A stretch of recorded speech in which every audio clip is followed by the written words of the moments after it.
It is NBA rivalry week, and Patrick and I are going to try to fix it because right now it's broken. Let's get into foul trouble. How are you doing today on this rainy Los Angeles morning, James? I'm doing good, man. I'm happy. I'm not happy about the rain. The rain hurts my step count. Yeah, it's kind of gloomy. We are getting vitamin D deficient already. Yeah. We just can't deal with it. Okay, so rivalry week. This random week in the NBA calendar. The NBA introduced this last year or 2 years ago? I think last year was the first year that they did it. I gotta say, Patrick, I feel like maybe the worst section of the NBA calendar to do this. Yeah, that was one of my thoughts is why, just right off the top, why this week? Why not do it the week after the Super Bowl? Kind of like the NBA is finally in the spotlight week. Well, I guess so. It's weird though because the Super Bowl is right around All-Star. Yeah, I feel like rivalry week should happen after All-Star. I feel like the NBA is I'm a little worried because we've added the in-season tournament, now we've added rivalry week, and it feels like the NBA is just please care about our regular season more. But it's you still have guys resting games, you still have these kind of issues that are the reason why we've gotten to this point. And I'm worried that 4 years from now, we're going to have in-season tournament, rivalry week, team pride week. I don't know how far are we going to go. I like this concept of rivalry week. It's just like a high school, this week you only wear jeans to the games. Yeah, color rush week. I don't know. But I mean, the concept is cool. I think the slate this year is a little odd, some of these rivalries. Yeah, okay, let's just jump into it and go over just the full slate. It's an 11-game slate. On Tuesday, we've got Nets-Knicks and Lakers-Clippers, so both of the in-town grudge matches. On Wednesday, we've got OKC versus San Antonio because apparently that is a rivalry. Yeah. Suns-Mavericks, which is a legitimate rivalry. Yeah. Celtics Heat, which is a great on rivalry. Thursday, which is probably the best rivalry in the NBA right now for my money. Kings versus Warriors. Then on Friday, we've got Mavs Hawks and Trailblazers Spurs. Trailblazers Spurs, man. I get it with the Wemby, but featuring the Spurs who haven't been competitive in the last 3 years. Saying that they have two rivalries is crazy. Then we've got Knicks, Sixers, Nuggets, and then Lakers, Warriors. Thoughts? I feel like this is not a great slate of rivalry games. I feel like if your NBA is going to do rivalry week, how do we not have Lakers Celtics? Yeah. Above all else. And I think this is the real problem with highlighting a rivalry week is that have you seen the chart of it's a map of the United States and it shows every NBA fan base and it's an arrow pointing to who that fan base thinks their biggest rival is, and then an arrow pointing toward them from the other teams, obviously who they think you're their biggest rival. For the Western Conference, 13 arrows were pointed at the Lakers. Yep. And that's kind of I feel like the problem is if you look at the East too, is I'm thinking of the best East rivalries. It's Celtics Sixers, Celtics Heat. And I think the problem is rivalries in pro sports are formed from teams being really, really good at the same time and clashing a lot. And the problem is it's there's been two teams that have kind of defined the NBA from the history of the NBA, and it's the Lakers and the Celtics. And I think the other problem is a lot of rivalries in the NBA are so player focused and not team focused because Warriors Cavs should be a really awesome rivalry, even though LeBron has left and it has not persisted at all. And even the Cavs are competitive. Yeah, the Cavs are good again, pretty quickly after LeBron left. And Warriors Cavs doesn't. It's a nostalgic Warriors Cavs, but it doesn't have that same magic. Yeah, it doesn't have that same juice. The thing that bugs me is I get doing the Chet, Victor, they're rookies, they're going up against each other for the first time thing on the first week of the year. Just because we've never seen these matchups before, but trying to tell me that Scoot Henderson, Victor Wembanyama is a marquee matchup rivalry is you're lying to my face, Adam Silver. You're lying straight to my face. Same thing with I don't know, OKC. I would love to see OKC playing literally anybody else but the Spurs. I feel like It feels like they should have had that OKC Timberwolves game that happened last week happen this week. yes, exactly. And I just kind of wish, like, if you know that you're doing rivalry week midway through the season, give yourself a little bit of flexibility to kind of honor the conflicts that we've seen throughout this year already. Like, I would way rather see a Warriors Timberwolves matchup than a Warriors Kings matchup after like the Rudy Gobert choke and all that stuff. Or even like, I mean, we'll get into it as we're picking our lineup, but like Bucks Pacers thing, like there's been so much smoke. There have been so many great games. I even thought about an idea, like we've always talked about, or there's been talk of how cool it would be if one day all the seeds in the playoffs could call out the team that they want to play in the first round. Like, imagine if there was some element of that in rivalry week. Yeah, I honestly think just seeing the way like the NBA rivalries go, like the fact that Warriors Cavs, I feel like really hasn't developed because it's so player focused. It's like Lakers Celtics has become this timeless one because of like meeting in the finals across different generations of players. And like maybe if we get a Cavs Warriors finals with a new cast of players like 8 years from now, maybe that develops into the next one. But like I kind of feel like it's really hard to get these team heavy rivalries without some real stakes behind them. And I think like that's going to be the struggle of the NBA is because you have such a long season. Teams often are finishing multiple games away from each other in the standings, and it does make it kind of tough because I feel like NBA fans in general are kind of against the divisions mattering more. And I think like it's going to be hard for the NBA to create real lasting rivalries if divisions don't start mattering more. Yeah, I agree with you. Like, And any historical rivalries, they're not really in there at all. Yeah, because like I'm thinking of like two teams, the Miami Heat and the Orlando Magic. Probably should be rivals. Yeah. Like they're in the same division. They joined the NBA like a year or two apart. They've both been, I mean, the Heat have obviously been much more successful than the Magic, but the Magic had the Dwight Howard era. They had the Shaq era. Looks like they're about to enter a new era where they're more like playoff contenders. And it's kind of weird that like they're not really rivals in any real way. You know what I mean? Yeah, like there's no territorial aspect to their rivalry. I think I mean, I know people are so against it, but I wouldn't be opposed to division winners getting home court again like they used to. Yeah, it's definitely interesting. It's like there's two sides of a coin. It's like it sounds great and it probably makes it a little bit more hot as far as rivalries, but then you end up like, I don't know, falling into like the Atlanta Hawks, like becoming like a playoff lock or something. But I see the thing I don't mind about that though is like we have the in-season tournament because we need games to be more intense. If you made the divisions matter more again, that already makes 8 games way more intense. Yeah, that's true. And that actually does lead to rivalries. Yeah, that's definitely true. And I think it would probably insulate rivalries like becoming more stale. I guess I don't have like the best example. Like a Warriors Grizzlies rivalry that kind of lost steam over time until it picked up a little bit more when they faced each other in the playoffs. But like, fact of the matter is, you're only gonna face 3 teams in the playoffs, and hopefully you have more like smoky rivalries than just like the teams that you played against in the playoffs. Yeah. So I guess the exercise today, we are going to redraft the 11 rivalry games. Yes, we are. No team can be in more than 2 games. Mm-hmm. So that's kind of the only rule. We're just going to go back and forth and build out our slate. James, do you want to? I'll give you the first pick. I get the first pick. You can have the first Are we pick. doing a snake? Or are we going back and forth? Let's just go back and forth. We're working as a team. Okay. All right. Well, number 1, I'm taking Lakers Celtics, obviously. That it's was the best first rivalry on in the my NBA, board yeah. as well. And, you know, both teams are good. We got a really great game on Christmas between that matchup. I think that is the clear number 1 pick. Number 2, I feel like it's the best rivalry in the NBA right now. They've faced each other, I think, 3 of the last 4 years in the Eastern Conference Finals. I gotta go. Heat, Celtics, the big dog versus the meanest dog in the yard.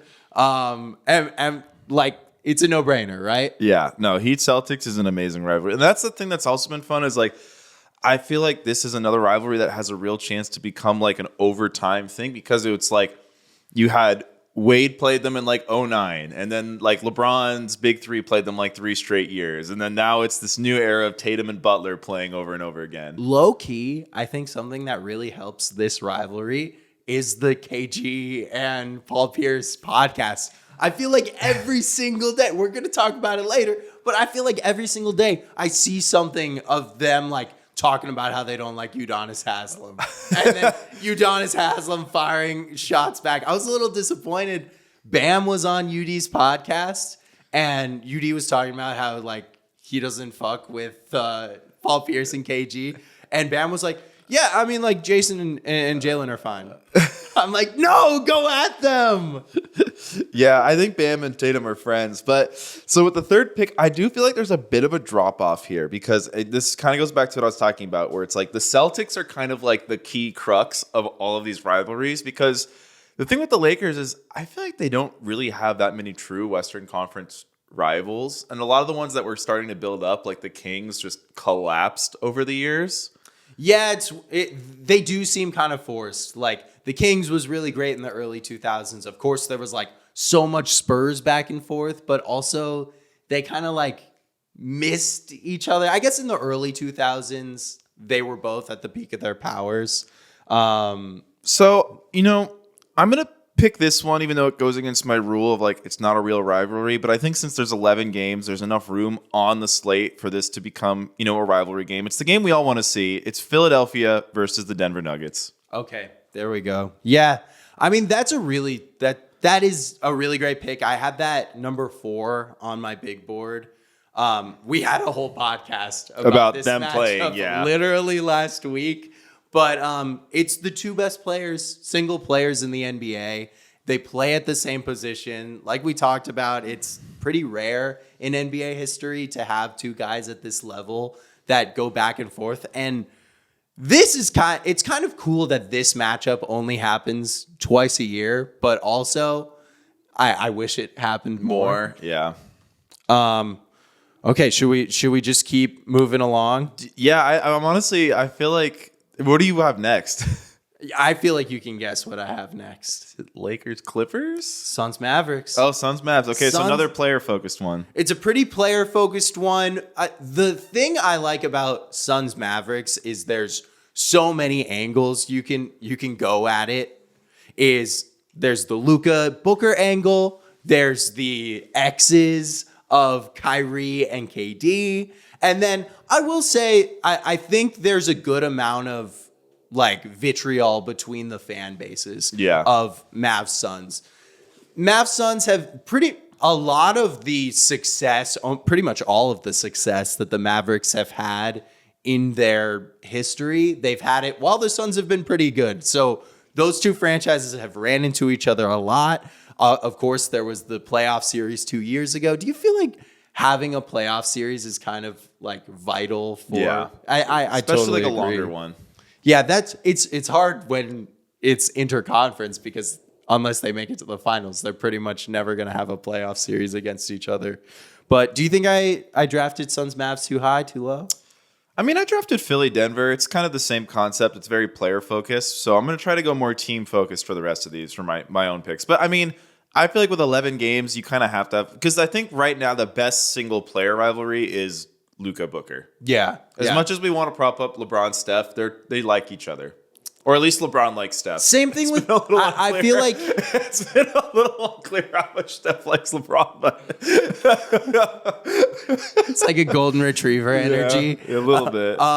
Yeah. Which would you put above each other, above right now, the Embiid Jokic single player like rivalry vibes or Luka Booker?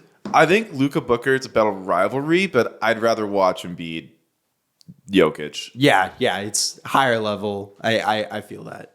All right, so I want to go more team focused here for number 5, and there's 3 teams that we've already picked once that I feel like are 3 teams that kind of hit this like everyone views them as a rival, and that's the Lakers, the Heat, and the Sixers. Mm-hmm.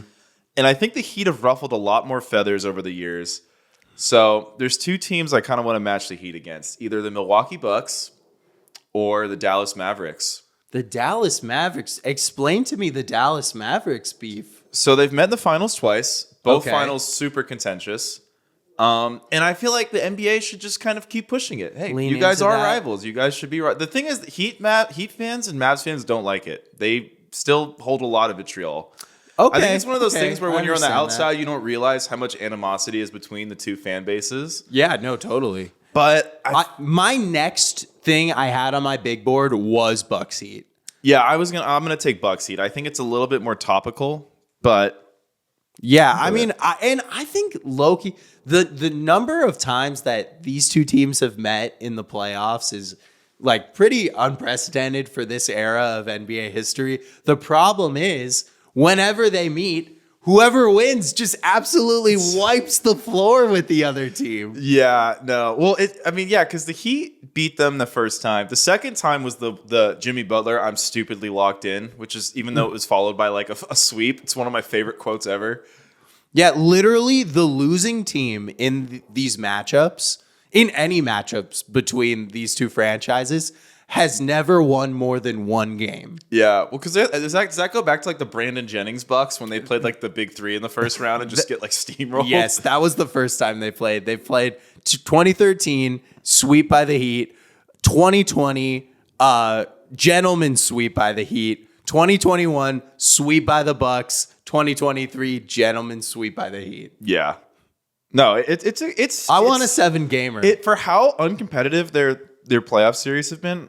It's an oddly contentious rivalry. And it's kind of defined the Eastern Conference for the last 5 years as Yeah. well. Okay, so Max, tune in with us. What do we just recap what we've got so far? Who is off the board? Okay, for so from my count, we have Lakers, Celtics, Heat, Celtics. Okay, so Celtics are off the board. We can't do any more Celtics matchups. Number 3, Sixers, Nuggets. We can't do any more Miamis either. Yeah, Number 4, Suns, Mavs. gotcha. And then number 5 is Bucks, Heat. Okay, so Celtics and Heat are off the board right now. It's my turn to your pick. turn. It's my turn to pick.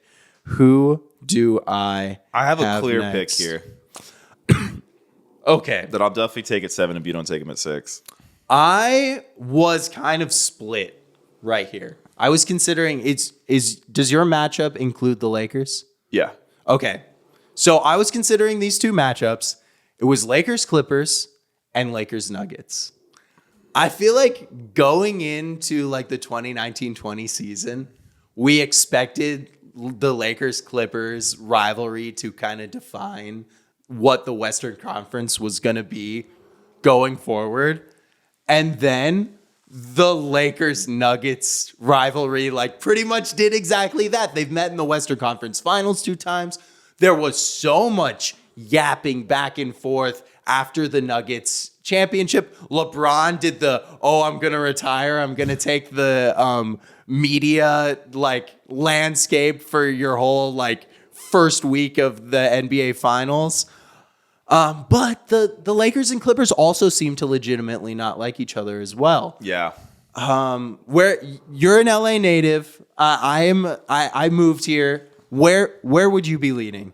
I would definitely lean Lakers Clippers. Lakers Clippers. Okay, let's go. Yeah. Lakers Clippers has become a good one. Street lights versus spotlights. Also, I like that's my thing too, is, I feel like this is kind of the NBA. They need to use this week to build up rivalries and keep old rivalries that are fading intact. Absolutely. And like LeBron Kawhi is a matchup that doesn't get that much play, but they've met in 2 finals. They're in the same city.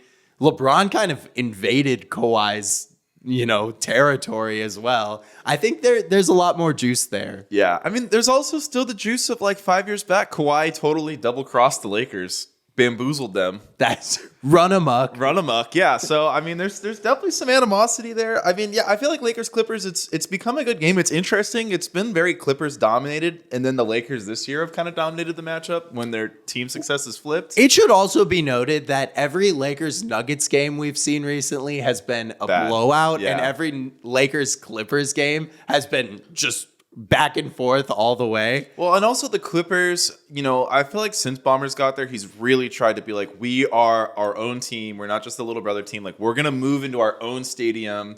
That's going to be 4 blocks away from the Lakers practice stadium. It's going to be across the street from the Lakers. I feel like that was a weird location choice.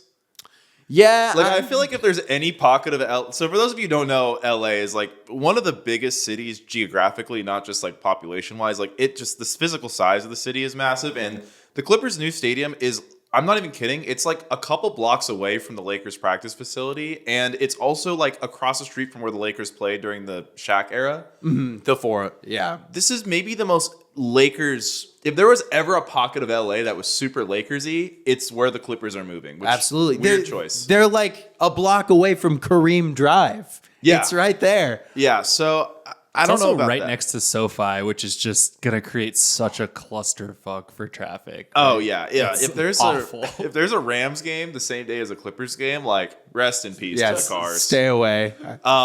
Anyway, but yeah, the Clippers are really trying, and I feel like the Clippers, like, obviously the Lakers have the chip. They have more conference finals appearances, but like regular season wise, the Clippers have been the better franchise for like 14 years now. Absolutely. And there's such an opportunity for the Clippers, I think, if they were to finally bust through.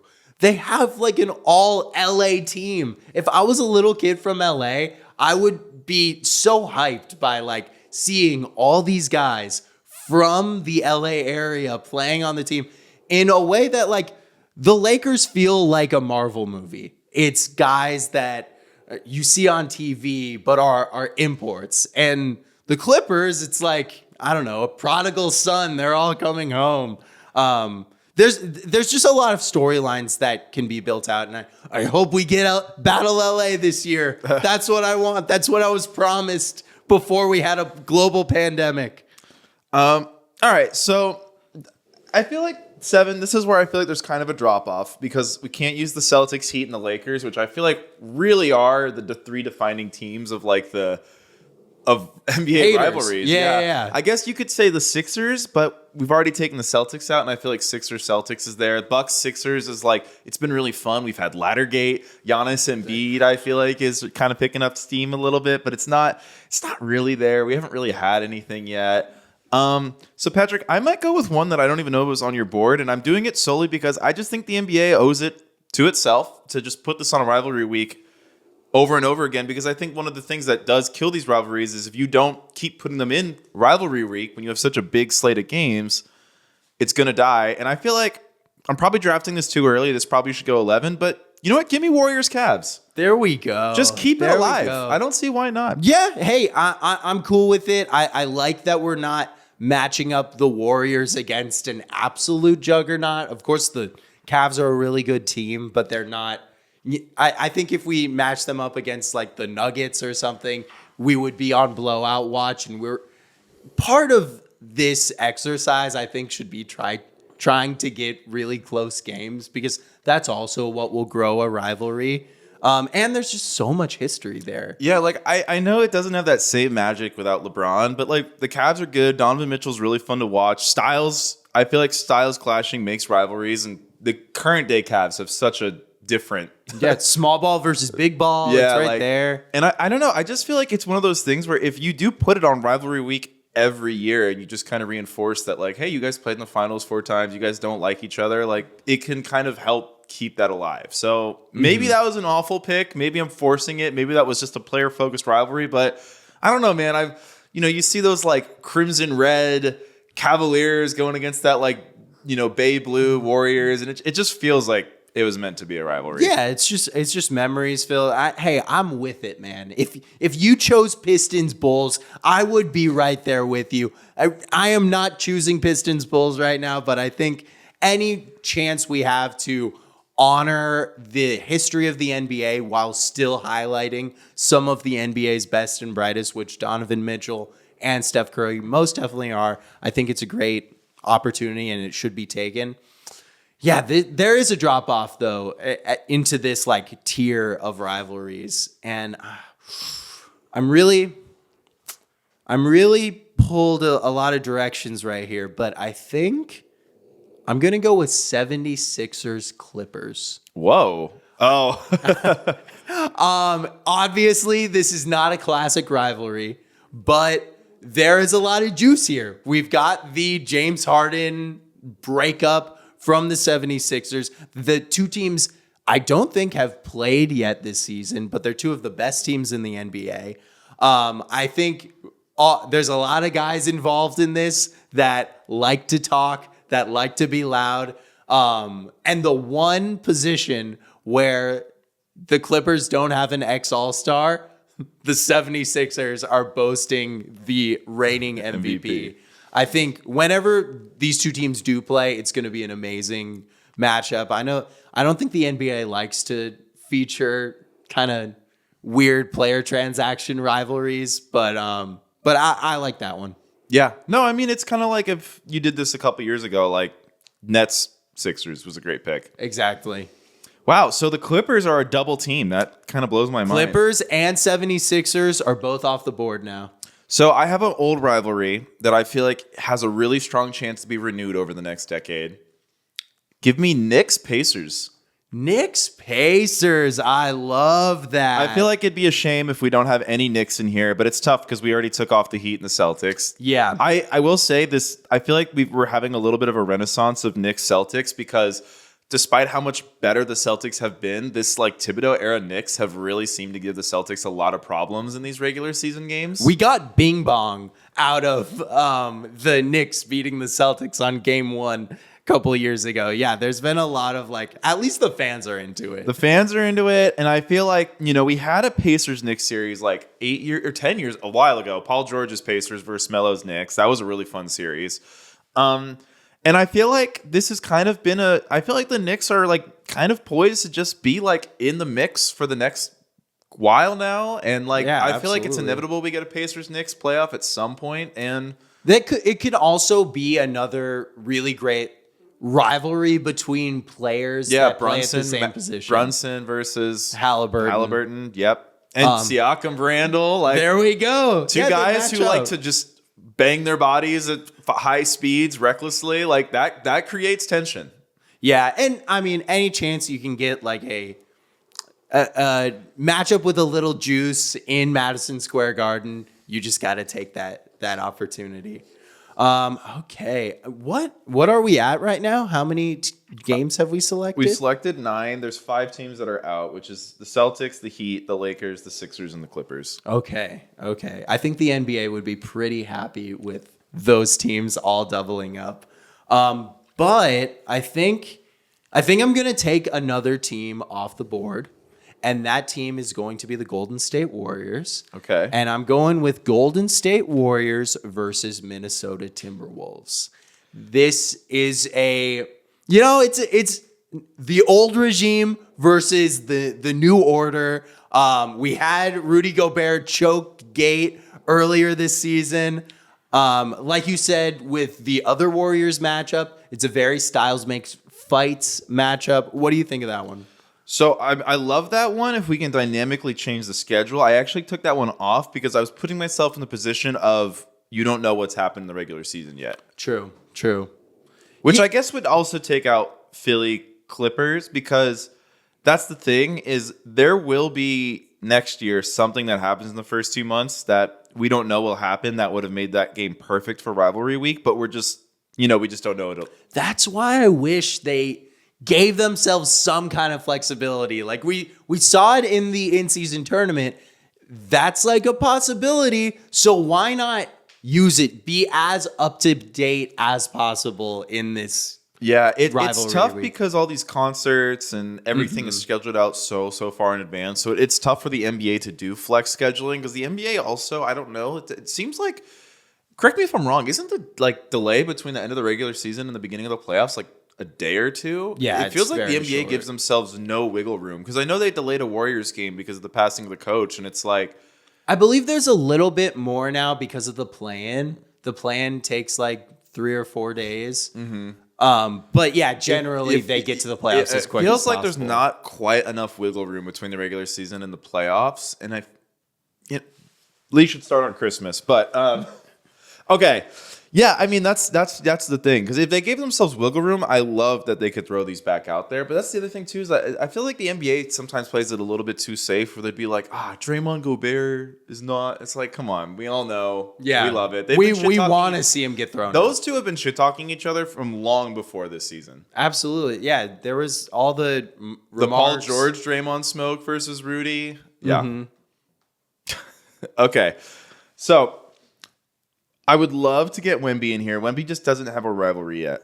No, he doesn't have a rivalry yet, and I don't. It would be one thing if the Thunder weren't like the best team in the Western Conference right now, and they weren't just gonna absolutely eviscerate the Spurs every time they play. But I don't think he's earned it. I don't think any rookie has earned being on rivalry week. That name right there just implies that there is history. And you're a rookie, you don't have any history. Okay, Patrick, so with the 11th pick, I have a proposal. Can I modify one of your previous picks to take one of those teams back in? Possibly. 'Cause I think this will make the whole slate stronger. Possibly. I'm amenable to it. Can I swap out Philly Clippers for Dallas Clippers? For Dallas Dallas Clippers, so then I can get Philadelphia versus New York. I'll allow it. Let's go. I will allow it. Yeah, so Clippers, I didn't even think about that one. Clippers, Mavericks is... Because they've met in the playoffs a lot. Yeah, they've recently. met twice. It is kind of a new age rivalry. It's the Kawhi Luka matchup is always incredible to watch. I love that. And talk about the other matchup a little bit. So Philadelphia's kind of owned New York lately. So from that sense, it's not the greatest just because it's like, have you seen that picture? It's like Ben Simmons looking stoic, and it's just like Ben Simmons has never lost to the New York Knicks from like the end of the Sixers tenure. I did not Yeah, know Ben that. Simmons started like 16 or 18-0 versus the Knicks in his career. Like basically the Knicks are owned by the Sixers. But if you're a New York guy, if you're a Philly guy, you know how much you hate each other. Like living back on the East Coast, New York fans, Philly fans, like, and what's fun about that rivalry? It's so multi-sport. It's like. It's Giants Eagles. It's like Yankees Phillies. It's like, Flyers Rangers. It's like every single sport, New York and Philly clash. And like when you live in the tri-state area, like it really is this thing where it's like if you're a New York guy, you know a shit ton of Philly fans and you freaking hate them. And I feel like Sixers Knicks, even though on the court it's been a little one-sided, it's a fun rivalry. So I think it's just a good game to be in New York, in Madison Square Garden. And hypothetically, it's only going to get more and more competitive because As the Knicks have ascended. the Knicks are actually good now. The Sixers are still good. I think that if there's any rivalry that the NBA should be pushing to become a real rivalry, it's probably Sixers-Knicks. that one. Okay, weird question. If you could magically make it so two teams that like what are some teams that you feel like just should be rivals? Ooh, I mean, Because we talked about this off air, but like I'd love a world where the Knicks and the Nets really became rivals, but I feel like it's hard to overstate. I like having lived back east and living on the West Coast. I feel like Lakers Clippers is a lot more legitimate than Knicks Nets because like the Knicks, like everyone's a Knicks fan, nobody's a Nets fan. Yeah, I mean, no one even like thinks about the Nets.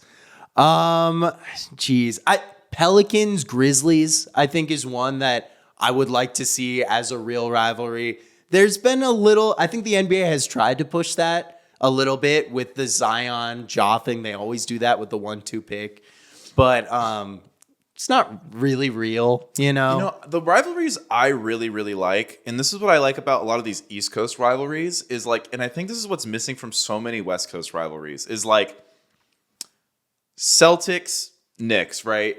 It's not just Celtics, Knicks. It's like Patriots, Jets, Patriots, Giants. It's like, Red Sox, Yankees. It's like these multiple sports where they don't just hate each other for the NBA, they hate each other for the NFL, the MLB, hockey. And I think that's what's really special about this like Boston, New York, Philadelphia triple city combo is like these three cities play each other in every sport and they hate each other in every sport. And I think that's what's kind of missing, like that missing juice for a lot of these West Coast rivalries is like Giants Dodgers in baseball is a huge rivalry, but like Lakers Warriors has become like a weirdly forced rivalry. It's just because of LeBron. It's just because of LeBron, and it's like I kind of want a little bit more of that juice. Yeah. I feel the same way with Suns Warriors. We saw that matchup on the first day of the regular season and Christmas last year. And it's so forced. It was just the Chris Paul thing. It was just the Kevin Durant thing. But like, Phoenix sports and Bay Area sports are always in competition. The Giants and the Diamondbacks, the 49ers and the Cardinals. It would be really awesome for me to see that. But the two windows have never really aligned. It's like the Cardinals and the Niners are always never. I don't think they're ever good at the same time. Like ever. It's weird. Yeah, not really. The Seahawks and Cardinals has been a real rivalry, but Niners and Cardinals just has never really stuck in that way. I'd love to see the Suns and the Jazz be real rivals. They've never really lined up on when they were really good, but geographically, it's the two four corners basketball team, or I guess the Nuggets are there too. Yeah, Nuggets in there, Nuggets Jazz, Nuggets Suns. Like a small one that I feel like could get some juice in terms of like if all the teams start to pan out a little bit is Chicago Milwaukee. Yes, because like Packers Bears is like a timeless rivalry that I feel like Bulls like Milwaukee could extend. It's just that it's like since the Giannis era has started, it's been so one sided. Yeah, and the Bucks were not really competitive throughout the whole Jordan era either. Yeah. So, and then the Bulls were really bad in the Kareem era. So you just like when you keep getting unlucky and missing each other when you're at your peak, it's really hard to build something. Yeah. I mean, one rivalry that I'm looking forward to reigniting, hopefully, is Sun Spurs. That was such a great rivalry from really the early 2000s to like 2010 is when it ended. And now that Wemby's back, Book's obviously still pretty young. Maybe we could get some competitive playoff series in the future with that. Correct me if I'm wrong. Was there a Texas Rangers Phillies MLB finals, or was that not the same year? Is there wrong, man? Do you know, Max? We need our research team. Like Rangers, because I'm wondering, like, is there a little like Philly Dallas juice that could get wound up just because these fan bases really don't like each other on the football side of things? So I'm wondering, can you spin that onto the basketball side? True, that is true. Because that's where I'm wondering. Like, I feel like the more I think about it, I think that's what really makes like this New York, Philly, Boston trifecta so perfect is they just hate each other all up and down the board. Yeah, New Orleans and Atlanta would be cool. That's true. Of course, they're in different conferences, but maybe after we add some teams, throw the Pelicans to the Eastern Conference. That's a special rivalry where like the people in the city, even if it's not sports related, have a deep seated like hatred of the other city. I feel like the NBA's got to just be like, you know what, let's do it. Like, New Orleans, like Atlanta, I think. You could argue, I think you could put that on here just because, like, I think a lot of Atlanta people, a lot of New Orleans people just. Yeah. Ones that care about all of their major sports, I think that they could definitely get behind that. What was the matchup you were asking about? Rangers and Phillies? I'm not seeing No, it didn't have. Maybe it was a couple years apart.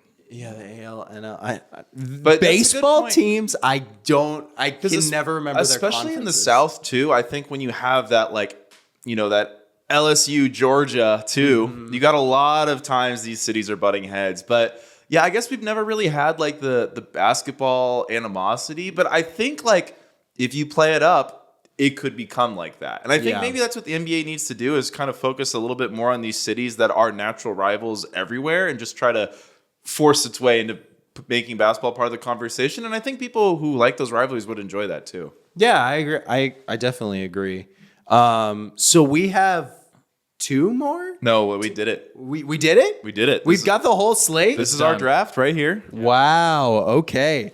So our full slate. Lakers, Boston, Miami, Boston, 76ers versus the Nuggets, Suns versus the Mavs, Heat versus the Bucks, Clippers, Lakers, Warriors, Cavs, Dallas and the Clippers, the Knicks and the Pacers, the Warriors and the Minnesota Timberwolves, and then the 76ers and the Knicks closing out the slate. I think we've improved it. Yeah, I think we've made it better. Yeah, I mean, I think taking out Dallas, Atlanta. Yeah, so which one's on the slate? So of the slate, Portland, San Antonio Spurs getting taken off. We just thank us later. yeah, of the slate, we repeated. They had Lakers, Clippers, Suns, Mavs, Celtics, Heat, Sixers, Nuggets, and those are the only 4 that we repeated. Yeah, we didn't really repeat many of them. We repeated 4 of them. Yeah. I don't know. I feel like the NBA needs to figure. I cannot get behind this Luka Trey. Like, it's not in what world is it a rivalry? What is rivalry about it other than that they were drafted on the same? The thing I've always hated about the Luka trade discourse was like from the jump, like obviously they got traded for each other. And then there was like kind of this debate when they were rookies about like, oh, who's better? Because Trae Young had a good second half of the season. And it was like, but Luka not only had a good first half of the season, but he's also been better in the second half. That was like a really forced rookie of the year narrative too. Like Luka's just clearly been the better player from the jump. And that's why it's just not, for me, it's not a fun topic because like, I feel like people always be like, well, Trae's a better passer. It's like, dude, I don't know. Like, I actually don't even know if Trae's a better passer. My thing about something like that is like, even if you give them like, yeah, Trae's a better passer, like there's a certain level of passing that you get to where if you're a better passer than that, it's just like not effectively changing the game anymore. Like they're both generational passers, but these teams, they're not in the same conference. They don't play against each other either. They're never going to play in the finals against each other. There's no outside of the NBA other like sport juice to it. And the players don't seem to like care either. I don't know. It's just that's one that I think the NBA needs to let go of. Yeah, that's I don't like these Wemby ones. Like Wemby OKC, it's like, yes, Wemby Chet is fun. Maybe 2-3 years from now. It's not fun when Chet has Jalen Williams in SGA and Wemby has Jeremy Sohan. Devin Vassell. Yeah, like, I don't know. It's just not a competitive matchup. Yeah. I mean, the DeAndre Ayton, Victor Wembanyama matchup is just going to be incredible. Yeah, like, I don't understand. Spurs, Blazers? Scoot, I guess, is the thing. Like, obviously, before the season, we all thought Scoot would be a lot better. And I think a lot of us thought it would be Scoot Wemby instead of Chet Wemby, even though Chet was getting a lot of buzz too. But it's just like, I feel like the NBA should not gamble on rookies. Yeah. And especially rookies when you're trying to sell rivalries. It's one thing if you're like, maybe you have like a stars of the matchups of the future week. Like we talked about all these like superlative weeks. This is the secret sauce of a lot of these rivalries. These guys are almost never from the same draft classes. Usually guys in the same draft class really get to know each other through the draft process. They're playing AAU together. Like they tend to be friends. Yeah, off the top of our head, what are the best rivalries from the same draft class? Like 03, all those guys, Bosh, Melo, Wade, LeBron, were friends. Yeah. And they tried to push that like LeBron, Carmelo rivalry, and which was never really a rivalry. Yeah. Like Wade was the only guy I felt like who could ever really challenge LeBron at his apex, and like we never got a Heat Cavs playoff series. Yeah, but I just wanted to say to your like credit, like all the greatest rivalries of the past 20 years, LeBron, Steph, different draft class. LeBron, KD, Embiid, yeah. Or were Jokic and Embiid are the same class, but that's a unique circumstance where Embiid is like from Kansas, Jokic is Serbia, and Jokic really doesn't even start playing a lot until Nurkic gets shipped out of town, and Embiid misses his first 2 years. And those guys have become friends. Yeah, and that's kind of why we need to stop banking on player rivalries because they're so public and they're so publicly friends. Yeah, like you need to focus on how much the like fan bases dislike each other, like you said. Yeah, I think the future of player rivalries is going to be more of these Euro versus American. Yeah, I see that. Okay. I mean, I wanted to ask you. So we were watching the playoff games yesterday in the NFL, and it got me thinking about Mahomes Allen. Like, that is probably the marquee matchup player rivalry in the NFL right now. Who would you say? Is there a NBA equivalent to Mahomes Allen in the NBA right now, or is there one historically that it makes you think of?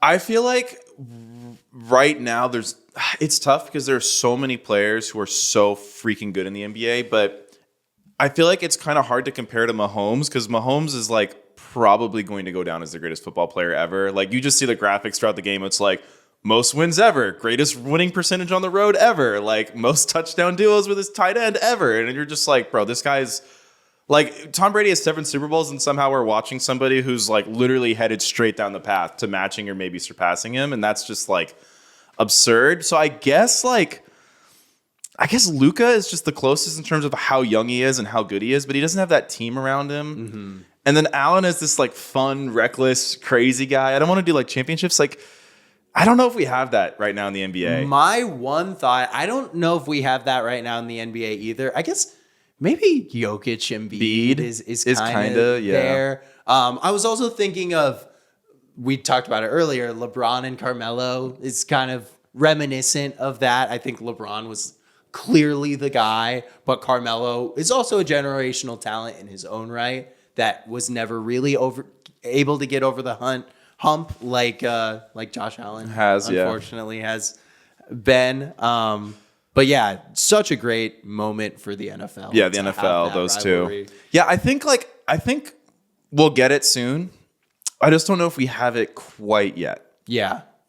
I mean, if we were able to, it would also help if like Embiid, Jokic were in the finals, conference, or they made it to the finals against each other. Then I think it would probably be the best rivalry that we've had. Yeah, I think that's the thing. We've gotten Sixers Celtics so many times, but I just think Bucks Sixers is a little bit more fun. Just because Giannis and Embiid, they kind of both have this tendency to like, if the game's not going smoothly, both of them kind of like to just ratchet up the physicality. You saw it in the first game of the season where like the two of them it's kind of like what I was talking about with Randall and Siakam earlier, where they're both kind of these guys who are like, I'm going to run into you at full speed and just try to beat the shit out of you. Exactly. And they're both so skilled, and that's what makes it kind of funny is both of them just like lose their minds when they play each other. And I think like it would make a great playoff series. Yeah, that would be. Fingers crossed, everybody. Fingers crossed. I mean, think about the two players that I know people call Embiid a foul merchant, but like Giannis sometimes gets free throws for literally just barreling into people for no goddamn reason. That's what he does. That's his thing. And you know what? No one else can do that. Yeah. So that's why. So the two of them, the fouls, everything, it's the MVPs. Yep. No, those two, we need Bucks Sixers. Like more than anything else, we need a Bucks Sixers, which is funny because we didn't pick it for this slate, but it's got to get there. I was combing through the playoff matchups. I just wrote them all down from last season and then the season before that. I can't believe that Bucks Celtics series was only 2 years ago. Like, I feel like the perception of Giannis has changed so much over this short period of time where he like was so solidly the best player in the league, championship, and then just that incredible performance in that 7-game series. I think like I was thinking about this the other day randomly, but like the way we think about like best player in the world like makes no sense to me. Like let's rewind to Bucks Nets. Nobody walked away from that series thinking Giannis was better than KD. Like not one person walked away from that thinking that at the time. Then Giannis wins the chip. So now Giannis is the best player in the world, which like, okay, fair enough. He had the 50 piece in the finals, but like still no one thought he was the best player in the world 2 weeks earlier. Mm-hmm. Then like fast forward this year, like Jokic has the most masterclass playoff series run we've ever seen, like across all the series. Jokic is by far the best player in the world. There's no doubt. 3 months later, ESPN's top 100 comes out and they have Giannis number 1. Like after Giannis got his ass beat by Jimmy Butler again. Like what?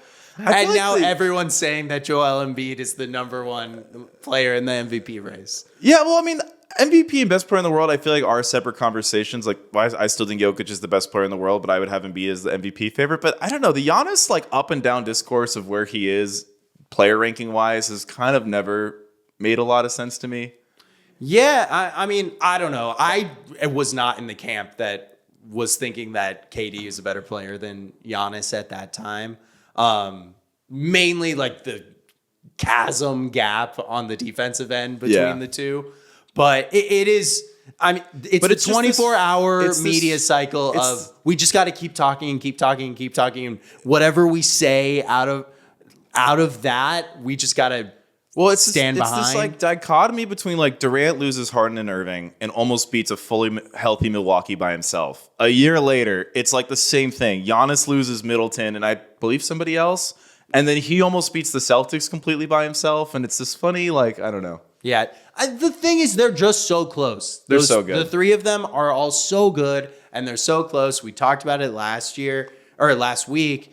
Of if all these guys end up having 2 MVPs, 1 championship, and 1 Finals MVP by like the time this year is over, but by the time next year is over, I don't know how you like decide between them because they all have good years and they all have great years. Yeah. And it's just like which year is this year?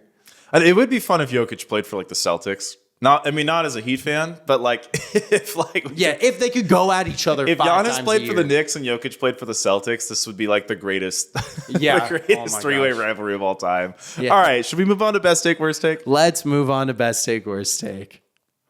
Okay. Do you want to get positive? Do you want to get negative? Let's get positive. Staying positive. My best take of the week is going to Emmanuel Quickly. He was asked about building chemistry with his Raptors teammates and just gave this hilarious answer, in my opinion. He said, "It's like meeting a new girl. You got to take the time to get to know her. You got to take her out to eat and stuff like that. You ain't just going to walk up to her and say, 'Let's get married,'" which I think is a great analogy just for, getting used to your coworkers in literally any field. You're not just like best friends with them, super cohesive right away. And I don't know. He's funny. I liked it. It's funny because I have another player involved in that Raptors-Knicks trade, Okay. but I have a former Knick chiming in. And I feel like I owe it to this guy to give him a best take after clowning on him for 2 bad takes. I've got Carmelo Anthony for best take. There we go. He said RJ Barrett is a bland player. Whoa. RJ Barrett was asked about this, and RJ Barrett said, "I had 4 points last game and 26 this game, so I guess he's kind of right." There we go. just like, I don't know. That's how I feel watching RJ Barrett too. Our I think he is kind of a self-aware bland king. player.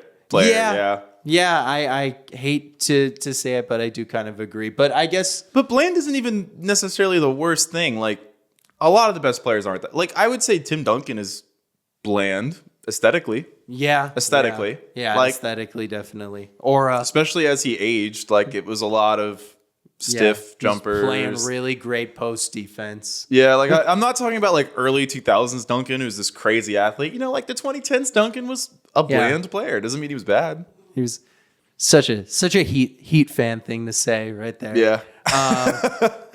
No, yeah, this is a tough duo for any Spurs fans out there because you've got a Heat fan or you've just Tim Duncan, and then you've got a Suns fan, and the Spurs constantly did us dirty. Well, first off, I love Tim Duncan. I have a Tim Duncan jersey. I am obsessed with Wemby, and the reason I shit on the Spurs is because I want the best for Wemby. I want Wemby to succeed. I want Wemby to succeed on the Spurs. He looks badass with that black Spurs jersey on. Oh my God. He's going to be a menace for years to come. He's had so many awesome highlights. And the last I've couple been weeks. on the Wemby for Rookie of the Year train, even during that rough period where Chet was shooting 10,000% from everywhere on the court. Like, I was still a Wemby guy. This is a Wemby. This is a Wemby pro pod. Wemby pod. Pro Wemby pod.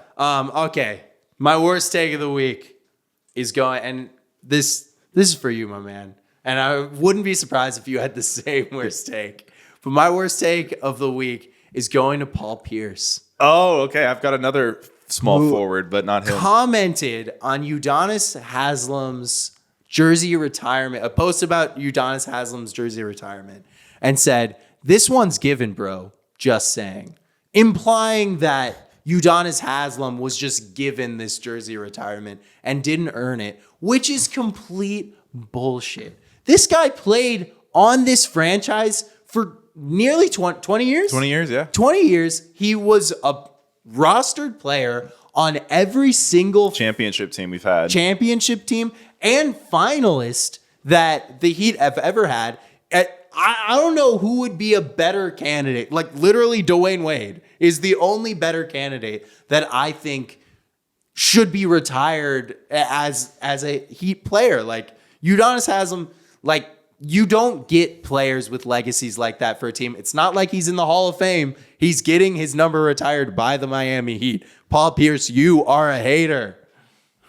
Yes. You know what? I don't want to clown on Pierce too much, though, even though I don't agree with him, because I do like how much they hate us and how much we hate them. I do too. I love it too. It's building up rivalry week. Because I feel like Pierce still really identifies as a Celtic. Did you see that clip of KG asking Pierce who the dogs were? Oh my gosh. And KG names like 100 players and Pierce is like, none of them.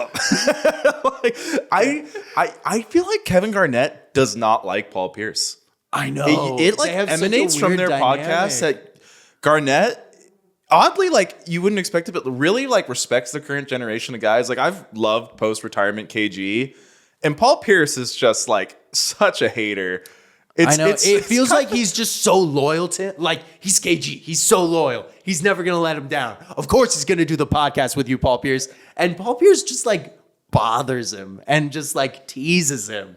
It's good podcasting, I guess. I think what it might be is that KG actually watches a lot of basketball and Paul Pierce does not. Yeah, I get that sense too. Because like KG, like, I don't know, I've loved post-retirement KG. Yeah. Me too. Like, I gave him a best take a couple weeks ago. That's Yeah, he's like pretty KG. thoughtful, like Yeah. respectful. Seems like he really enjoys it. Paul Pierce do you remember when Paul Pierce got fired from ESPN for going on live with like strippers? Absolutely. Absolutely. Classic Paul Pierce. All right. I think I have one will do you better. Kevin Durant. I don't understand why I'm not in the GOAT convo. Yeah, of course you picked this one. I looked at this. Do your Well, I thing. mean, I don't need to do my thing. He's just not in the GOAT convo. He's in the convo. Well, he said, why is he not in the convo? He's not in the convo because he's never been the best player on the championship team.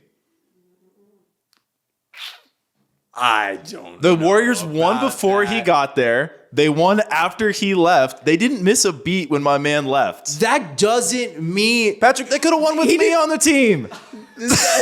You don't get credit for winning chips with a team that was going to win without you. No, I don't think if they didn't get Kevin Durant, I don't think they win another championship. But they won without him anyway.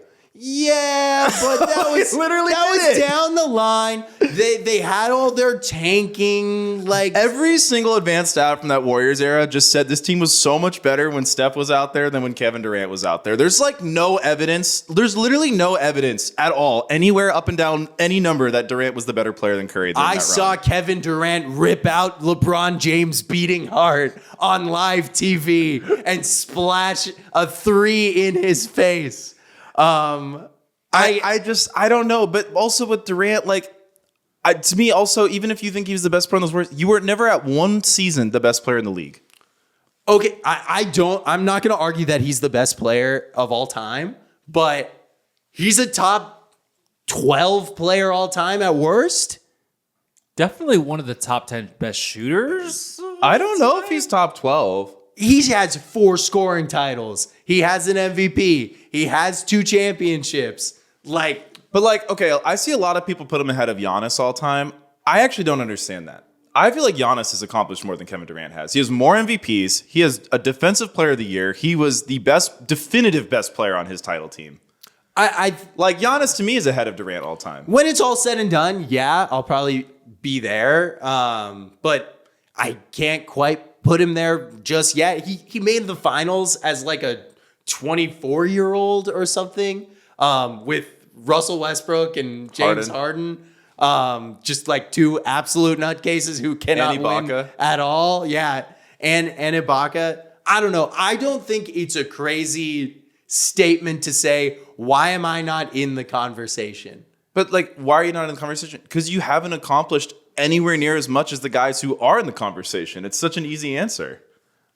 Okay. But I cannot co-sign for this being the worst take of the week. This is such a bad take. I cannot co-sign on this. It'd be one thing if like freaking Paul Pierce is saying this, okay? Because Paul Pierce is a Hall of Famer, but he's not like... Okay, but if Dirk Nowitzki said this, what would you say? I would say, yeah, you could be in the conversation. You're not going to be the answer. How could You're not going to be the answer. if the first thing we think of about your conversation is you're not the answer, then it's not in the conversation. And KD is a much better player, or maybe not much better, but he is a better player than Dirk Nowitzki. He made three finals, Same won amount of 2 MVPs. of them, same amount of MVPs. You don't get credit for making the finals on that Warriors team. You don't get credit for that. He made more than 3 finals. He made 4 finals. Patrick, he missed the Western Conference Finals in one of those years, and Curry just carried them. Yeah, but you got to add context, so many man. There's injuries. Curry, it's Curry. Like, we need to give Steph his flower. Like, Curry is in the GOAT debate more than Durant is. I do have Unquestionably. Steph over KD all time. But like, you don't get credit for missing multiple conference finals games and Curry outplaying Harden by himself. Why does Durant get credit for that? He helped put them in the situation to be there. He was the best player on 2 finals teams.